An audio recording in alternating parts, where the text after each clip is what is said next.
Thank you, everybody. Welcome back to the High Conflict Co-Parenting Podcast with Brook Olson. And again, this week without Charlie Jewett.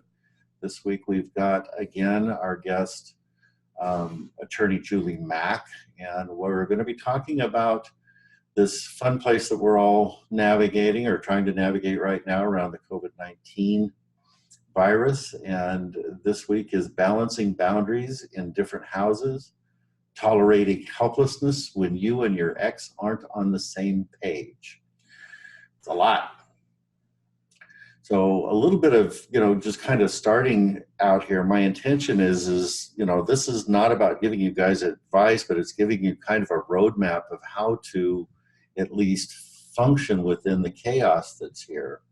And knowing that, we're in different places across the country and across the world in this crisis, and we've kind of got a time machine that we're looking at. China kind of led the way, and then Europe's in it, and now we've got places in the East Coast and the Northwest that are in the middle of this, and it's starting to fold down into different parts of the country. So we've got a time machine that we can kind of look at. And for some people, we've got a little more time to prepare than others as to how we're going to look at this. And I just really want to start to open the conversation in a way that we can maybe try to give a little bit of extra thought, bring some more consciousness, and the roadmap to how to deal with this. So Julie, you're in the middle of this. You've got clients. You're in the listserv here in San Diego. You're watching some of the chaos that's going on with the courts being closed. The parents don't have any place to get resolution, and this is really a time of heightened awareness and fear for a lot of parents in this. What are you seeing going on? I see a lot of things going on. I think I can tell you one of the nice things that I'll start out with is I have seen a lot of parents co-parenting in a way that they have not been able to because of desperation. People have not had childcare, their kids are out of school. Some people are working at home, others have lost their job. And on the bright note, I've seen people work together to make sure their kids have coverage, make sure that everybody's okay. But that's not maybe the majority, or maybe we just see things that are highlighted through the attorneys because they're dealing with people in conflict. And when they haven't been able to co-parent very well, or at least very cooperatively for the last years or months, sometimes that's being highlighted right now, and people are often using this as an excuse to say they don't have to don't have to share. Right. People are confused. The courts are closed. Attorneys don't know what to tell them because we don't have a referee, like a judge, to tell us what has to be done. Yeah. And not only do we not have a judge now, we're not going to have a judge in a month or maybe two to deal with these pieces. I mean, judges aren't hearing ex parte unless they're really, really nasty, right? Correct. They're hearing temporary restraining orders, which to me, you better have something pretty serious to get into the courts right now. So they are keeping the courts access open for domestic violence restraining orders, right, but not for what some parents think is an emergency custody order. Yeah. So who do these people have to turn for help here? I mean, certainly they're calling their attorneys, and the attorneys are in these different conversations. And I'm interested really to see a little bit about how you guys are dealing with this and some of the direction that you're giving, given that there's no direction to be given, right? There isn't. This is uncharted territory. I cannot remember a time in 23 years of practicing family law we do not know what to do and the courts are closed. What we have been doing is, the attorneys are talking. We are putting some ideas out there as to how to answer these questions for our clients and trying to have a somewhat united response. And what we're telling them is you need to follow court orders. That's the first line that we say. There's a court order that says parents need to have their children at a certain time. That is the default, and you are supposed to follow the order.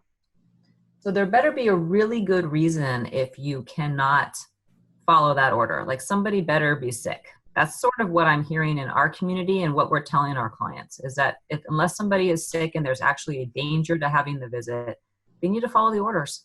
Mm-hmm.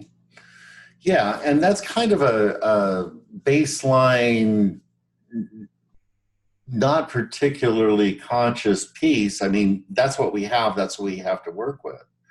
And a little bit of what I've been trying to get through to my clients, at least on the ends of where I can have some influence on them, is how do we look at this from the bigger perspective of what is the right thing to do here? I mean, the other parent thinks something's right. We think something's right. And typically, even down into the nuance of people that are really being conscious about that, there's something that's driving them about something that they want and that they're not willing to give up or look at. I mean, I saw this in myself yesterday. I was talking to a friend, and they just shut down all of the parks and trails here in San Diego. And as you know, Julie, I ride my horse a couple of times a week. And I was talking to a friend of mine and I said, that's not going to stop me. I'm going to go out on my horse. I'm riding by myself. And, if they want to give me a ticket, they're going to have to catch me first. Mm-hmm. And my friend he didn't say anything, but there was a tone change in his voice. And it was like, yeah, that's not the right thing to do here. The right thing is to stay in the arena with my horse and everybody hunker down and be socially responsible here. And how are we socially responsible when we've got children that are going back and forth between two houses? One parent may be paying attention to what's happening and the other parent isn't. And sometimes there's two sets of children coming from two different sets of houses intermingling. And if one or two of those people aren't paying attention, the social responsibility piece goes right out the window. I mean, we are mixing. I had this conversation with a client just before we started this podcast where in real time, my client got a message from the other parent that said their 5-year-old daughter had 103 temperature. Yeah. And that parent had been aloof to social distancing and aloof to bringing the other kids in and out where, mom in this instance was, hunkering down and asking dad to do the same. So this is the place that what you're saying, Julie, is that we are totally in uncharted territory. And what I'm wanting to do through the course of how we run through this podcast today is how do we start to navigate this the best we can through some sort of conscious process? Because if we don't do that, there's going to be no resolution and it's going to continue to explode. So kind of what's the do no harm conversation that we can start to have even when the other side of this is blowing it up? Well, I think the first thing we have to do is remind our clients that this is an unusual situation. I'm going to look at first the set of clients that I have who have upcoming custody litigation or mediation, because it may be true that the courts can't intervene right now, but you can bet that their behavior during this crisis is going to be analyzed later by a judge. And a judge is going to be looking at, did you make a decision that was in the best interest of the children or the child? Or did you use this as an opportunity to exploit some, maybe some leverage in co-parenting or just to be unreasonable? So I think for those groups of people, it's easy for us to point out, I'm a judge looking at your case. You had 6 people over at your house on different occasions, did not practice any social distancing, and your child got sick. How do you want me to play that out in the court when mom's going to be stating, hey, I warned you, I didn't want our child to go back and forth. I offered to keep her here. I knew she was vulnerable, whatever.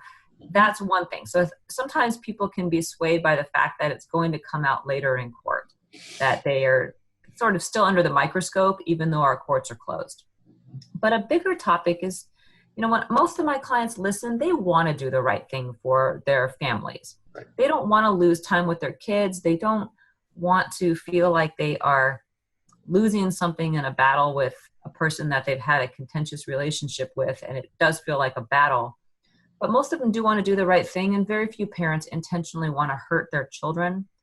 So it's still, right now, I really believe we're in the early stages of this, and we're just seeing harsher crackdowns, I guess, on people who are not practicing social distancing, not doing the right thing for the community in the government's mind. Right. And it's easier and easier now to have those topics with our clients. You better be practicing these things or you may lose custody with your children in the future. I mean, that's the one thing I could think of to get people to follow these orders. Also, I tell my clients, you know what, if you're in a high-risk industry, for example, a client who's a nurse. Oh my God, yes. I've got several of those.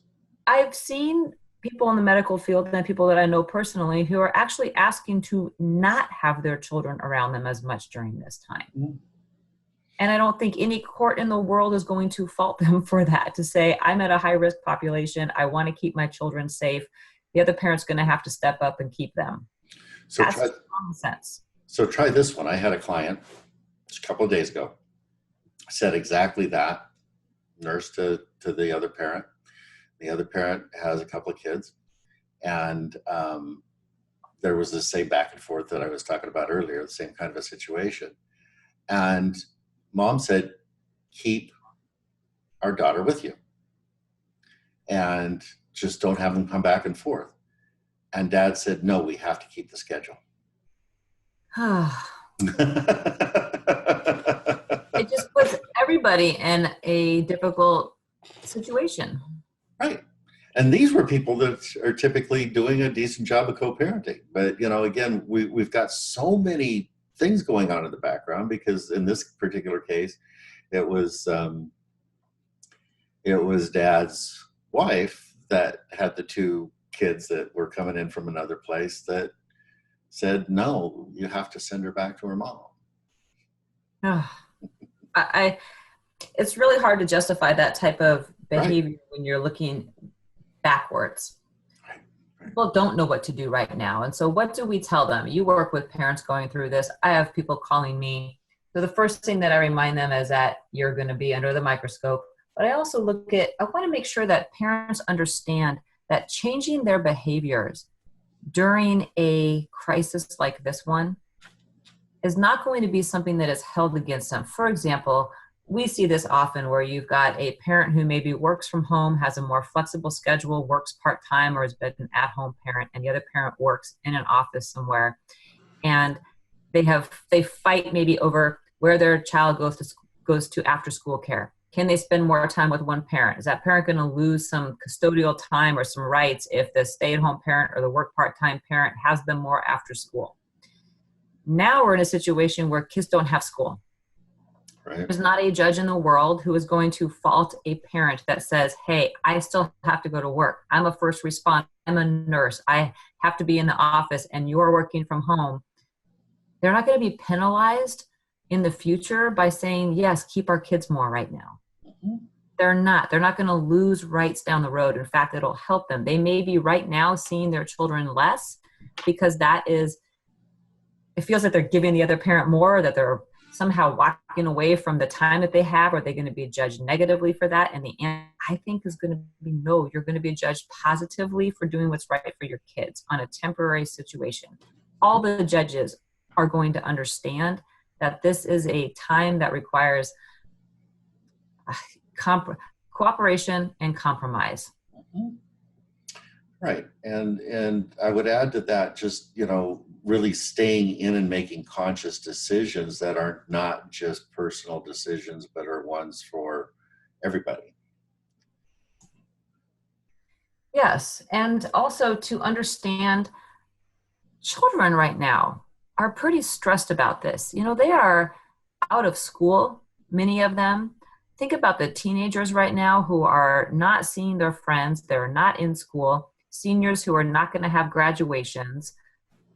Parents often forget that their children are having their own experiences throughout this. And the more that they can be on the same page as their children and what their children need and talk to the other parent about what their children are experiencing, that's another way for them to focus on the right things. Right. The problem with that piece that you just said is there's one parent often, especially with the people that I work and some of the people that you work with, I can think of a couple that So can I. yeah, right, got it. We won't name names, but that don't talk, that they can't talk, that there's so much between them that the possibility of coming together is not going to happen. And I don't know that even at the end of that day that there's a whole lot that the courts are going to see that has changed substantially from what was happening before. And if you are that one parent that can connect and can nurture and take care of the kids in a way that is the best thing for them, the best creating best possible outcomes for them, and you have to hold the order, you have to send the kids over into that other environment. The level of tolerating the helplessness that comes along with that, because there isn't anybody to turn to, anybody to help the process, can be debilitating. It can put you into freeze or just rage or terror, all of the above, right? Definitely. In fact, I think the feeling of helplessness is just tenfold right now. People are feeling helpless about their work situation, their children's school situation. So you top that off with feeling helpless about being able to keep their children safe or emotionally healthy while they're in another parent's care. It's just, like I said, tenfold. So normally you'd be able to get through that, or you call in to your kids and have a quick phone call and you know they're okay. People aren't getting that right now. It's a lot more to take care of. And parents right now, honestly, are stretched thin as it is. They may not have a lot of emotional bandwidth to be checking with a high conflict person on the other side. But I think parents can understand that kids learn by our examples. They learn from our behavior in front of them. And if we stay calm and we talk our children through this, regardless if we see them 1 hour a week or 7 days in a week, that's going to be impactful for them. And we still have this great big influence that we're not helpless when it comes to how our children respond through this. We may be helpless as to how our ex-spouses respond. Right. Well, I'm really glad that you brought that piece up, Julie, because this is going to pass, and it's going to be it's going to create trauma for a lot of people, and there's going to be a lot of process that comes out of the other end. But by and large, the children are going to be with the parents when this is all over. We're going to have our time back with our parents. And for us to create a situation where we are getting out of the conflict, we're keeping them safe, we are modeling for them from that standpoint, so they know that the choices that we're making to not maybe see them is a choice to keep them safe, but we're putting things into place where we can stay in contact, where we can work these things through. And one of the pieces that often happens with the high conflict is once somebody gives, the walls go up and it becomes a power grab or a manipulation to keep the kids in there. And I think you and I talked a little bit when we were setting this up about some of the other ways that we can start to help these families in other ways through, getting them into mediations, having them maybe have a stipulation or a short-term stipulation to work with a parenting coordinator or something along these ways where they've got somebody that is a third party in the middle of this that can put some consciousness into the conversation, that can have some level of authority and help them with some direction when they know that they can't do it by themselves. They've never been able to do it between themselves. Definitely. There has to be some other outlet besides the courts. And people forget that judges are there really as a last resort to make decisions about how people parent their children and when they parent their children. Every judge wants parents to work those issues out for themselves. And there's a slew of mediators who deal with family law cases. Some of them are mental health professionals who can give recommendations to the court in lieu of family court services. Some people like myself, attorneys, we mediate these types of situations. And right now everybody's on lockdown, but many, many, many people, including my staff, we're still working. We're not in the office. We can do video conferences. I mean, just like we're having this talk right now, I can see you in your office. Here on a computer. I can do the same thing for parents who just need sometimes somebody to help them solve the problem. A different way to look at it, give recommendations, and a third-party input that might help.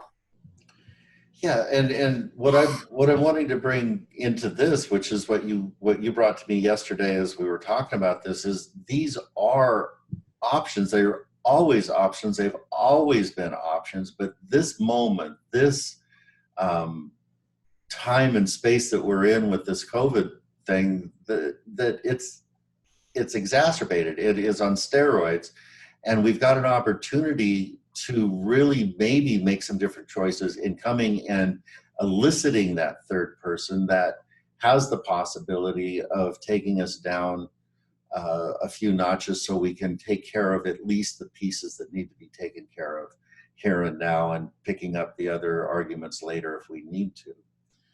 You know, I don't know what the family law community is doing out there or some of the other mediators are doing, but what I'm trying to do is offer a little bit, not a ton, but a little bit of pro bono time to be able to get people at least into the conversation and reduce my fees for those people that need to at least help people get through this.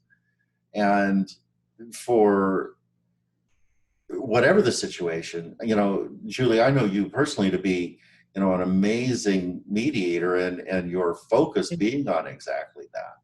And for people that don't have counsel or don't have the resource to start to reach out and find people like you that can help them make more conscious decisions. Yeah, I don't know how people are managing all of this right now. We've got a lot of people who are out of work. I know that there are financial concerns for most families in San Diego right now, or at least a pretty high percentage of them. I also know that the Family Law Specialist Group of North County, every person in that group who does mediations, a lot of us we're on an ADR panel where we've agreed to do alternative dispute resolution for $300 an hour for the first 3 hours. Mm-hmm. That's still money, but how many of our clients would jump at the chance to spend $1,000 for a morning and have their cases resolved, or at least a few hours to get some ideas about how to manage their children's schedules for this foreseeable future? Right. I know it sounds like a lot of money, but $1,000 an hour at a shared cost is sure a heck of a lot cheaper than two parents having to hire attorneys to work this out in court because they're so pissed off at each other for how they dealt with parenting during this time. Right. And this is a panel that I'm guessing that most local bar associations have some replication of. Probably. I would be surprised if it wasn't. I know that I don't know where it is available online, but there is an ADR panel, and there's at least 20 or 30 attorneys on that list in San Diego. And I know for a fact that many of them are open and operating right now. Mm-hmm. So, from our homes. From their homes. It's new for us too. The attorneys are trying to navigate this new world. We're used to meeting with our clients in person. We want to be there for them, and we've had to spend the last 3 or 4 days adjusting to our new normal. And now we're set up, and we want to be there to help. Right. Up and operating. So I think that's an important piece that you just put in there, Julie, in terms of reaching out and finding some of these resources. Wondering, even given that, is there a thought that you have about putting forward temporary stipulations or short-term stipulations, if you will, to put parenting coordinators in the mix of this? Some of the mental health professionals and or attorneys that are doing parenting coordinating in this arena. Absolutely. We could put together a stipulation. And honestly, parents can hire those types of coordinators or mediators who would give recommendations without a formal stipulation. I think most of the people providing that service would want that so that their role is pretty clear. But parents can reach out. They can find those lists. Just Google parenting coordinator San Diego. And sometimes it really helps them just to have that third party who can give guidance and give some recommendations, things that maybe the parents didn't think about. Every family who's going through this, it's usually their first time dealing with custody issues, let alone custody issues in a national emergency. So at least having the benefit of working with a child specialist or some sort of a parenting coordinator or an attorney who does a lot of custody work, mediation work, the benefit of that is that we haven't been through a national emergency like this. We do the custody stuff all the time. So only this is new to us. And we can often think of solutions for our clients, for those parents, that they would not have thought of themselves, or at least an ability to bounce off. If I do this, will it hurt me? If I do this, will it help me? If I do this, will it help my kids? If I do this, will it hurt my kids? Who's going to judge me later? You can answer all those things. It's a brainstorm, isn't it? And it's a place where, since we're not in the middle of it with them, we can start to help them think out of the box, because we often do anyway. Definitely. And people right now, what they are most in need of is some creative problem solving. And we seem to be lacking that a bit at the national level, unfortunately, but in our own lives and in this field in particular, we have ideas for creative problem solving. That's what mediators do all the time. I'm constantly looking at, how do I solve this problem in a new way and help these parties through this? We really need to be solution focused. When parents are calling me, asking me what to do, like, what about this solution? What about this solution? What would be the best thing for your child? How are all the steps to achieve that? There'd be more than one way to do it. You've got to find those people who can help you think outside the box, just like you said. You know, the driving piece on so much of this, I mean, I think of in times of disaster, which this is certainly that, the one place that we want to be is with our family. The one place that we want to be is with our children. And we want to be the person that's protecting them and making sure that, you know, we're doing everything to keep them safe.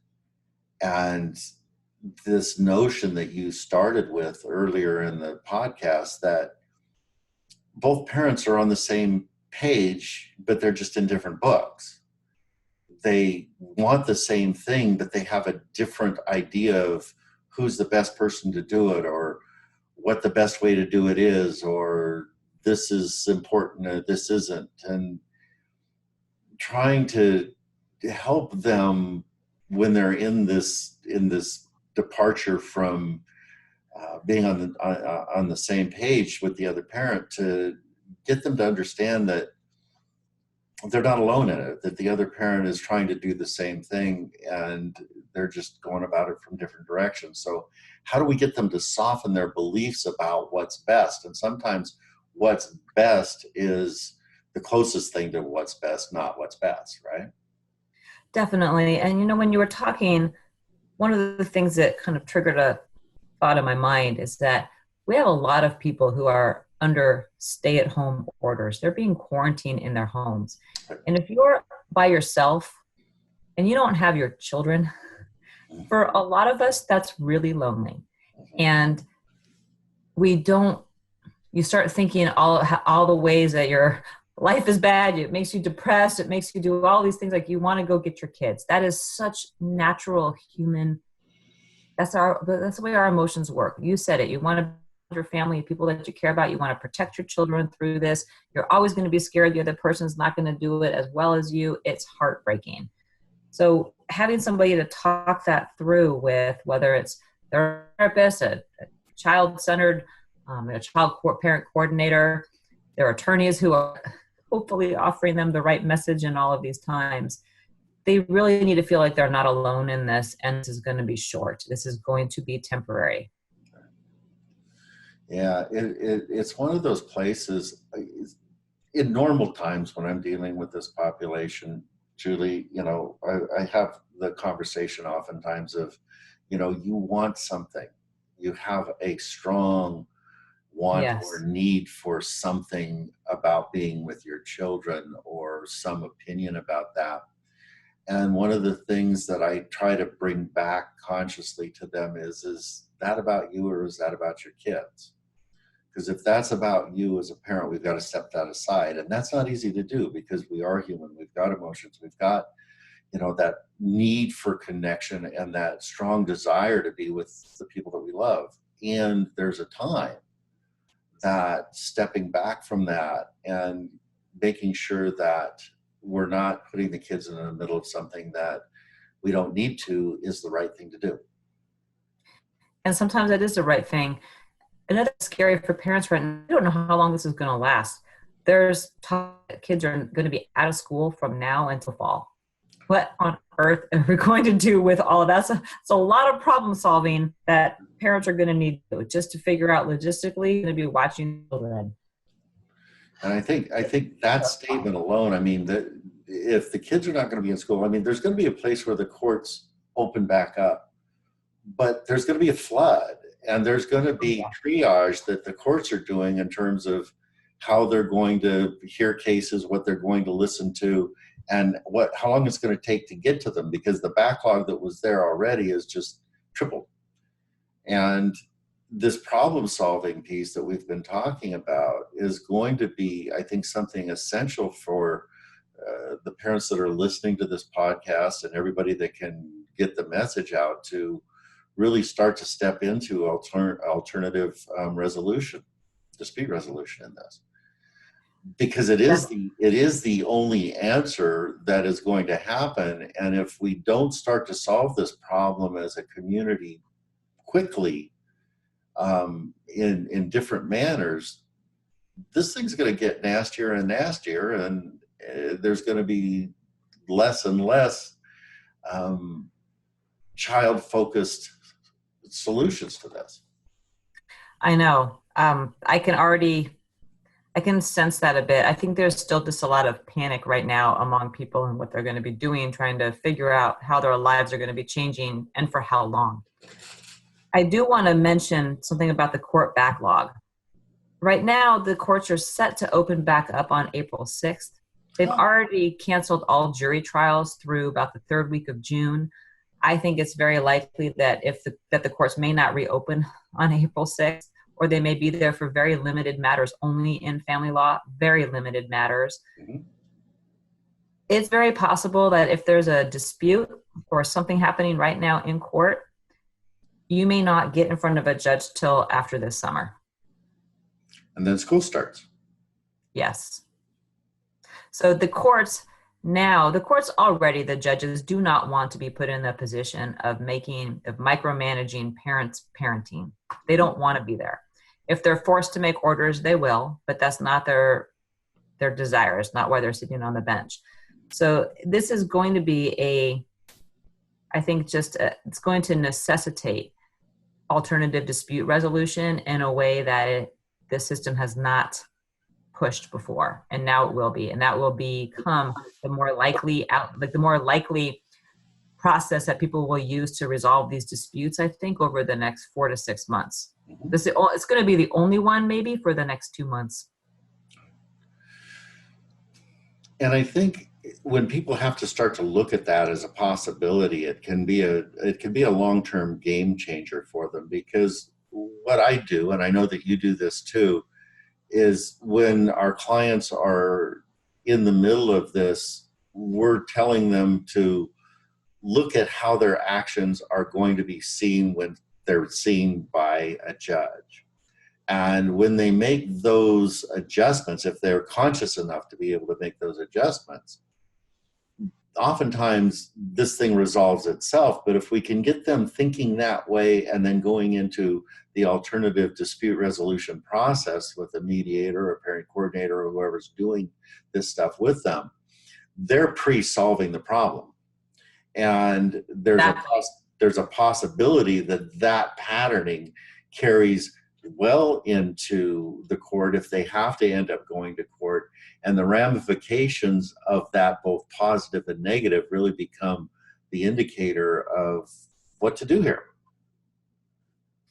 I agree. This is going to be, if this continues, this is going to be life-changing.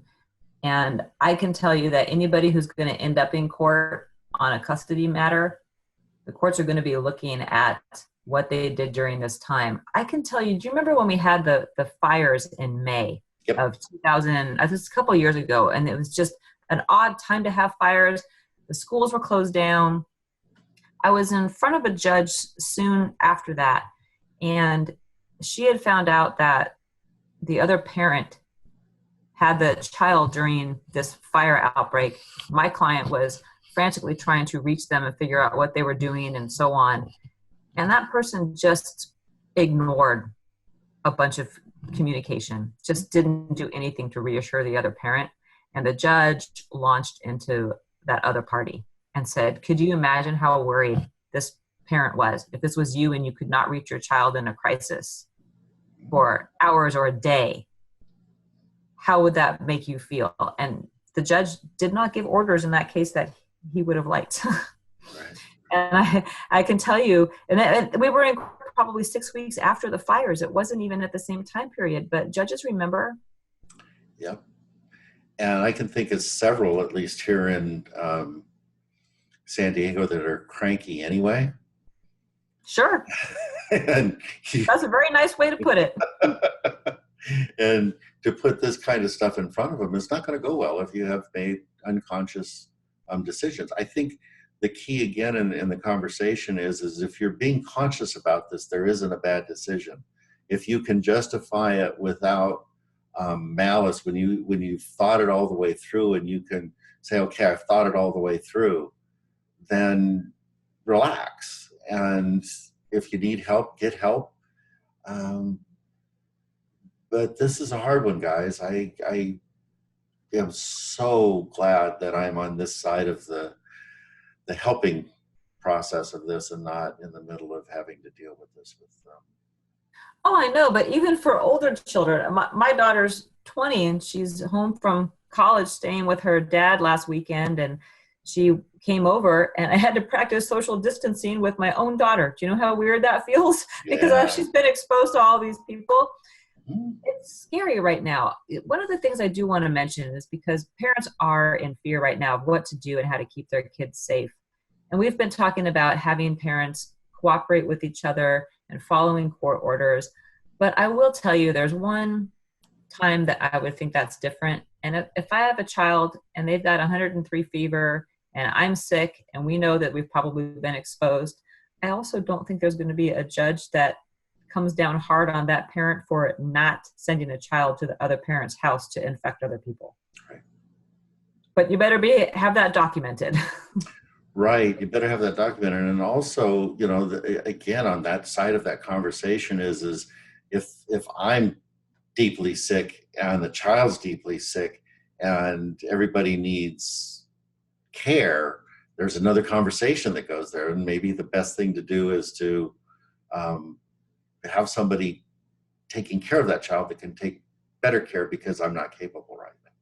That is a very good point. So that requires conversation and Yep. a little bit of, I will even use the word trust of the other parent. Because when you have a situation like this, that is really an emergency situation. I don't think that's sunk in to the majority of people in San Diego yet. But this is sounding like an emergency situation, and we are going to know people who got sick, and we are going to know people who went to the hospital. And I really hope that we don't have to hear a lot of people that we know who died. But how we react to the situation in front of our children will impact our children for the rest of their lives. Right. And this podcast that you and I are recording right now is going to go out on Friday the 27th. And that's here in San Diego. And, we are probably arguably a week to 2 weeks behind New York. And we're probably 3 weeks behind or 4 weeks behind some of the places in Europe. And this is going to increase. And we need to be paying attention to this and solving some of these problems out front if we can. Because when we're in it, when we haven't thought it through, when we're reactive, that's the time when we make bad decisions. That is true. And So, we're trying to prevent that. We're trying to put as much in place as possible so that people are safe, number one.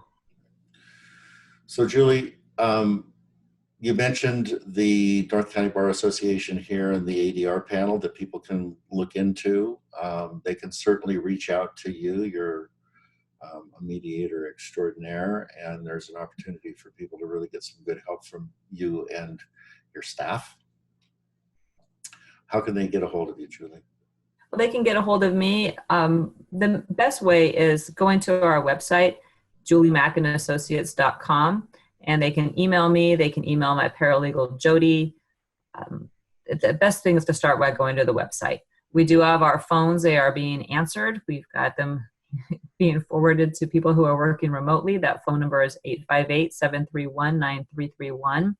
We're here to help, and a lot of attorneys right now are here to help. Another good source is the Collaborative Divorce Group of San Diego, because there are a number of mental health professionals in that group who do mediation and even recommending mediation in lieu of family court services. They work as child specialists and coaches through the divorce process. Parents may be able to find good resources with any of those professionals as well. Julie, thanks again for taking the time to put this out and have this conversation. I always enjoy our talks, and this is going to be really good information for the people that are out here trying to navigate this crazy time. It will be crazy for a while, so we all have to just put our problem-solving hats on and be there for our clients. Take care, be safe, everybody, and we'll have another podcast out for you next week. Bye now. Thank you, Brooke. You're welcome.